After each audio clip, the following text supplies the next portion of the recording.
नमस्कार दोस्तों, स्वागत है आप सभी लोगों का एक बार फिर से। और हम यहाँ पे देख रहे हैं प्रश्नोत्तरी। किनकी प्रश्नोत्तरी? भक्ति काव्य में हम लोग देख रहे थे सूरदास, कबीरदास, तुलसीदास, मलिक मोहम्मद जैसी पे आधारित, उनके काव्यों पे आधारित प्रश्नोत्तर।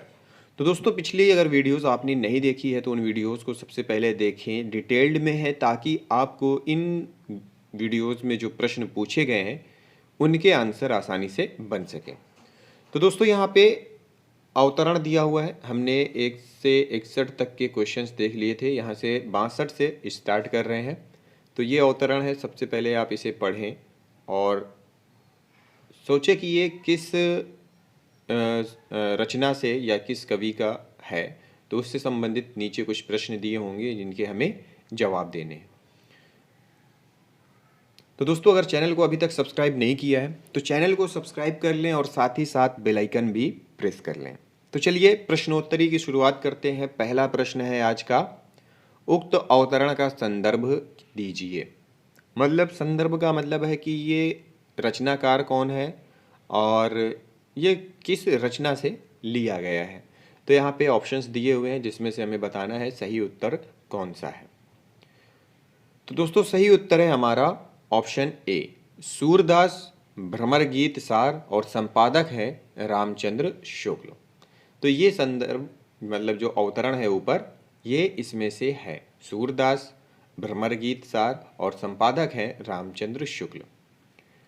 फिर प्रश्न है, उक्त गद्यांश में वक्ता और श्रोता कौन है?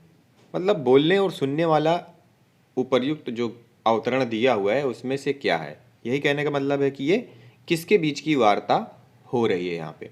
तो वक्ता और श्रोता इनमें से कौन है? तो यहाँ पे गोपियाँ उद्धव से, मतलब गोपियाँ हैं वो उद्धव से बोल रही हैं। इन अवतरण में यही पता चल रहा है, मालूम पड़ रहा है। फिर प्रश्न है कि काजर की कोठरी का अर्थ क्या है? यहाँ पे अवतरण में काजर की कोठरी के अर्थ से क्या तात्पर्य है? कपटी लोगों से भरी हुई है।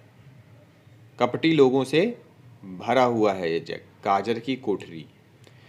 फिर प्रश्न है कि कारे शब्द का तात्पर्य यहाँ पे क्या है? अवतरण में कारे शब्द का क्या तात्पर्य है? मतलब कारे मतलब एक ऊपर कारा यूज हुआ है, कारे, उस शब्द का यहाँ पे क्या तात्पर्य है? कार्य का मतलब है छल कपट से युक्त। जिस प्रकार से काजर की कोठरी का है उसी प्रकार से यहाँ पे कार्य का भी है, छल कपट से युक्त। और काजर की कोठरी का था कपटी लोगों से भरी हुई है। फिर अगला प्रश्न है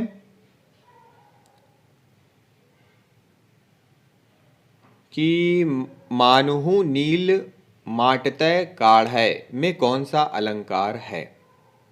मानुहु नील माटतय काढ़े में कौन सा अलंकार है?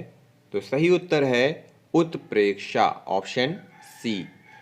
फिर दोस्तों, यहाँ पे एक अवतरण दिया हुआ है और इसी अवतरण से आगे कुछ प्रश्न पूछे जाएंगे। तो ये अवतरण ध्यानपूर्वक देख लीजिए। और किस तरह के प्रश्न पूछे जाते हैं ये हमने कई सारी वीडियोस में देखा है।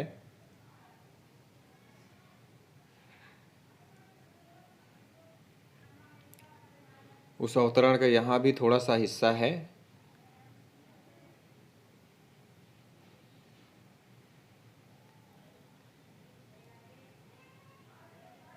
तो प्रश्नों की बात की जाए तो यहाँ पे प्रश्न है कि उक्त अवतरण का संदर्भ, संदर्भ मतलब रचना और रचयिता का नाम क्या है? रचना और रचयिता का नाम यहाँ पे क्या है? ये ऑप्शंस दिए हुए हैं और इसमें से सही उत्तर बताना है। तो सही उत्तर है ये तुलसीदास जी का है, रामचरितमानस से लिया गया है और उत्तरकांड का है। फिर प्रश्न है, इस अवतरण में किसका विवेचन किया गया है? मतलब ये जो अवतरण है ऊपर दिया हुआ है इसमें किसका विवेचन किया गया है? यहाँ पे ऑप्शंस हैं और जिसमें सही उत्तर है वो है ज्ञान मार्ग की कठिनता और शक्ति मार्ग की सरलता का विवेचन किया गया है। फिर प्रश्न है कि उक्त अवतरण की भाषा क्या है। भाषा पूछ रहा है, ब्रज भाषा, अवधी, खड़ी बोली या फिर संस्कृत। तो सही उत्तर है ये अवधी भाषा में है। फिर अगला प्रश्न है कि सेवक, सेव भाव का तात्पर्य यहाँ पे अवतरण के अनुसार क्या है। तो यहाँ पे सही उत्तर है प्रभु राम स्वामी है और मैं उनका सेवक हूं, दास से भाव। ठीक है। फिर अगला प्रश्न है उर्गारी का अर्थ क्या है। उर्गारी का यहाँ पे क्या अर्थ है। सर्प, काक, भुशुंडी, गरुड़ या फिर इनमें से कोई नहीं। सही उत्तर है गरुड़। डिटेल में हमने क्या पढ़ा था, गरुड़। फिर दोस्तों यहाँ पे एक अवतरण दिया हुआ है, गद्यावतरण है ये, जिसको ध्यानपूर्वक हमें पढ़ना है और आगे जो कुछ प्रश्नोत्तरी दी हुई है उसका इसी हिसाब से जवाब देना है।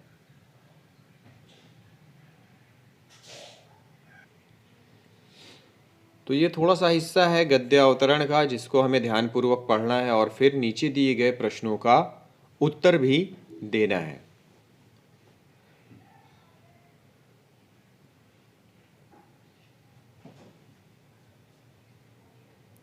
तो प्रश्नोत्तर की बात करते हैं। यहाँ पे प्रश्न है कि उक्त अवतरण का उचित शीर्षक होगा। इनमें से शीर्षक पूछ रहा है, उचित शीर्षक क्या होगा। सही उत्तर है तुलसी के दार्शनिक विचार। क्या है, तुलसी के दार्शनिक विचार। फिर प्रश्न है कि विद्या माया का कार्य है। विद्या माया का कार्य है। नीचे ऑप्शन से इनमें से कौन सा कार्य है। संसार का सृजन, सिंचन, संहार करना, यह विद्या माया का कार्य है।